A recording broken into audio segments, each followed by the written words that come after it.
はい、こんにちは、やすさんです。こちらの動画では、リップルや SEC 関連の最新情報について共有の方をしていきたいと思います。海外の方から情報の方を精査してまとめておりますので、ぜひですね、最後までご視聴いただければと思います。はい、ではですね、早速解説の方を始めていきたいと思います。リップル社対 SEC 今後の裁判スケジュールが公開ということで、おなじみね、弁護人、兼、元ですね、連邦警察官であるジェームズ・K. フィランさんがですね、公式ツイッターの方でまたですね、情報の方を共有の方をしてくださいました。両当事者は損害賠償の証拠開示と準備書面に関するスケジュール案をトーレス判事に提出したということで、前回ですね、11月9日までにトーレス判事の方からですね、今後のスケジュールについて、スケジュールをね、提出してくださいということがね、申し出、されていたんですけども、ちょうどね、ギリギリになって、おりますが、実際両当事者の方からですね、提出の方があったということで、こちらの方がね、引用された文章の方、提出されたね、文章の方になります。2023年11月9日、トーレス裁判官殿、当裁判所による2023年10月24日付の日程調整命令に基づき、当事者は救済のための証拠開示及び準備書面作成の日程を慎んで提案すると。両当事者は許可される証拠開示には SEC の訴状提出前の期間に発生した事実が含まれることに同意する。SEC は救済に関連する証拠開示を行うため、裁判所によるスケジュール決定から90日を提案しますと。で、またいろいろ内容を書いてるんですけども、両当事者はさらにスケジュール決定後45日以内に、リップル社は SEC に対しアンソニー・ブラッコ氏の報告書案を提出し、このアンソニーさんって方はリップル社のね、損害賠償に対する専門家承認のようです。で、スケジュール決定後90日以内に SEC はブラッコ氏に対する承認尋問を行うことに合意しますと。ブラッコ報告書に関する申し立て手続きは救済段階まで延期されると。だから、裁判所の方からこのスケジュールが決まって、それから90日以内に SEC。で、それからまた45日だったり90日、経ってからまたね、いろいろ動いていくという形で、90たす90で180ですかね。だからサブロック、半年後ぐらいになるのかなという形で、僕の方はね、そのようにこの文章の方で読んでですね、見て、取りました。で、これに対してですね、弁護士兼、デジタル資産愛好家のビルさんがですね、またですね、自身のツイートの方で、共有の方をされてました。その予定では次のビットコイン半減と予想される強気相場の開始後、少なくとも2024年5月までかかりますと。半年ぐらい、6ヶ月とかになると、これぐらいになってくるかなと。で、もし和解が成立しなければ、来年3月に開催されるゴールドコーストカンファレンスで、現在進行中の案件としてまだ話すことができますと。ちょっとこのカンファレンスはわからないんですけども、そういった形で共有の方されてました。あと YouTuber 兼、弁護士のジェレミー・ホーガンさんですね、もコメントされてます。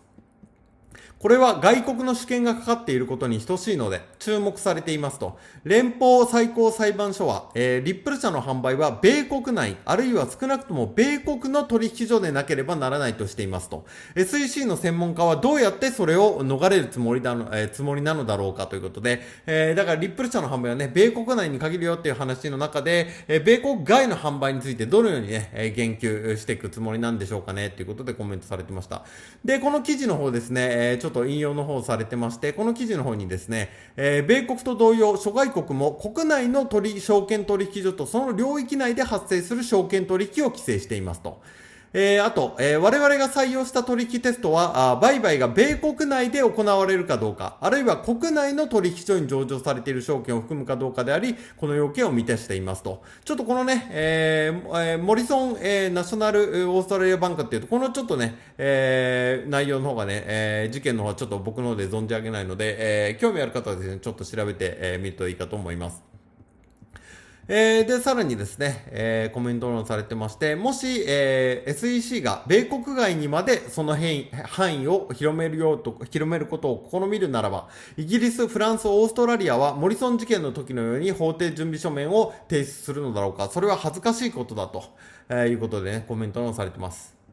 暗号通貨のね、法律顧問サービスのホドルローを運営されております、フレッド・リスポリさんもですね、コメントをされています。これは全て深読みには過ぎないが、私にはこの書簡には、これまでの書簡のような辛辣なトーンは感じられない。当事者はいくつかの点で合意さえしている。私はこの件は SEC が見せかけているよりも解決に近づいていると信じ続けていますと。で、一般ユーザーの方ですね、ブラッコ氏とは誰ですかと。これに対して答えられてまして、アンソニー・ブラッコは損害賠償に関するリップル社の専門家承認ですと。XRP の売上詳細だったり、事業費だったりっていう形のね、専門家承認のようです。ということでね、ここまでが直近の情報になりますけども、またね、ちょっと日付が設定されて、またね、結構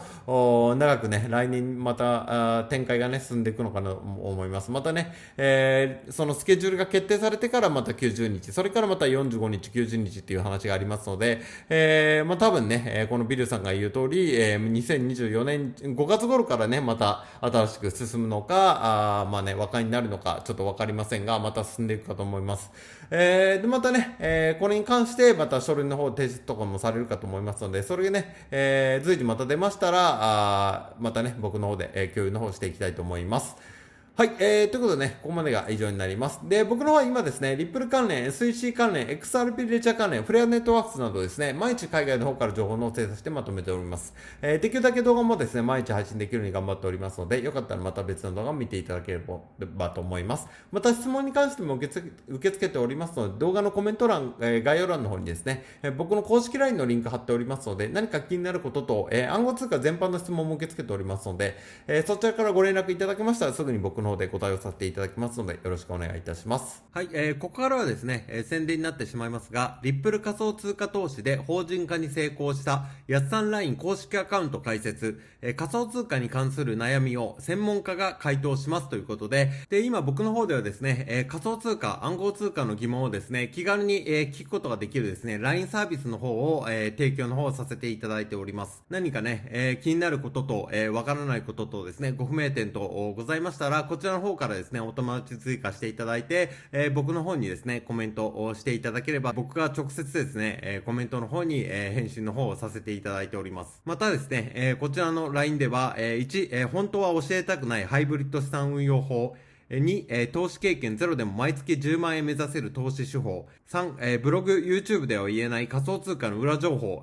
などのですね、限定で配信させていただいております。特に、初心者だけど、投資で毎月安定して10万円目指したいって人には、かなりですね、有益な情報になると思いますので、この機会にね、よかったら、お友達追加していただければと思います。